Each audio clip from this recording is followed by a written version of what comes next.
Hello everyone, and welcome back to our channel.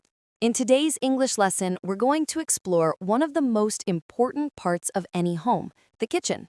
We'll learn names and meanings of the most common kitchen items, tools, and appliances you use every day. By the end of this lesson, you'll be able to confidently talk about everything you find in your kitchen, from your fridge to your spoon. So, let's get started. Let's start with the big and important parts you always see in every kitchen. Cupboards, cabinets with shelves, used for storing dishes, utensils, and food. Sink, a fixed basin with running water and drainage, used for washing dishes, hands, and food. Cooking table, countertop, a flat working surface where food is prepared before cooking. Refrigerator, fridge, an appliance that keeps food and drinks cold and fresh. Stove, cooker, a cooking appliance with burners or heating elements used for boiling, frying, or simmering food. Oven, built-in oven, a part of the stove or a separate appliance used for baking, roasting, or heating food.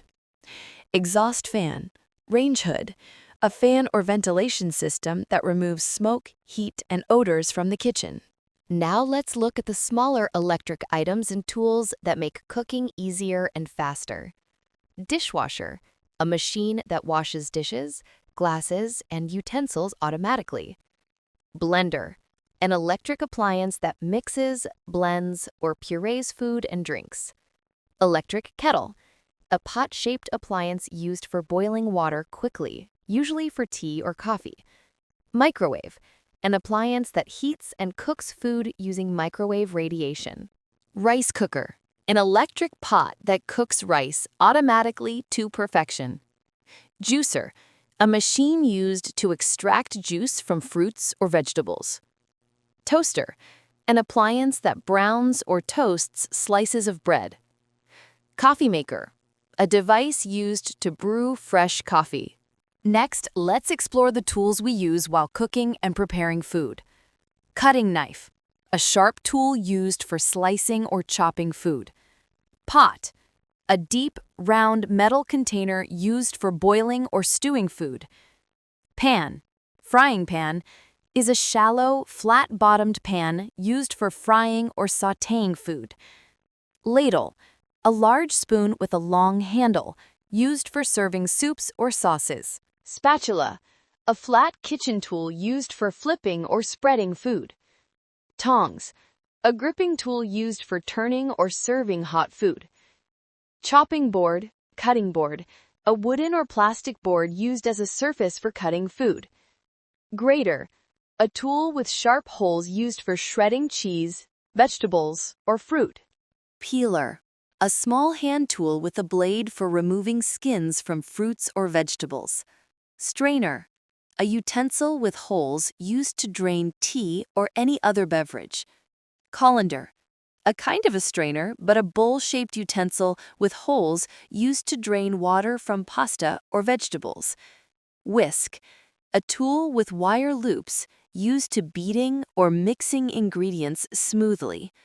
Rolling pin, a cylindrical tool used to flatten dough for baking. Finally, let's look at the items we use to serve and eat our food. Spoon, a utensil with a small bowl on a handle used for eating or stirring. Fork, a utensil with prongs used to pick up or hold food. Knife, a small cutting tool used for cutting food while eating. Plate, a flat dish on which food is served. Bowl, a deep dish used for soup, rice, or desserts. Tray, a flat surface with raised edges used to carry dishes or food. Center dish or serving dish, a large dish placed in the middle of the table for shared food. Cookie holder or dessert stand, a decorative stand for displaying cookies, cakes, or desserts. Cup and saucer, a set used for serving tea or coffee. Glass or mug, containers for drinking water, juice, or other beverages. And that's it for today's lesson. Now you know more than 25 words for kitchenware, cookware, and appliances in English. The kitchen is full of vocabulary you can practice every day while cooking or eating. So try naming these items in English next time you're in your kitchen. If you enjoyed this lesson, don't forget to give it a thumbs up, share it with your friends, and subscribe to keep learning English with me. Thanks for watching, and I'll see you in the next episode.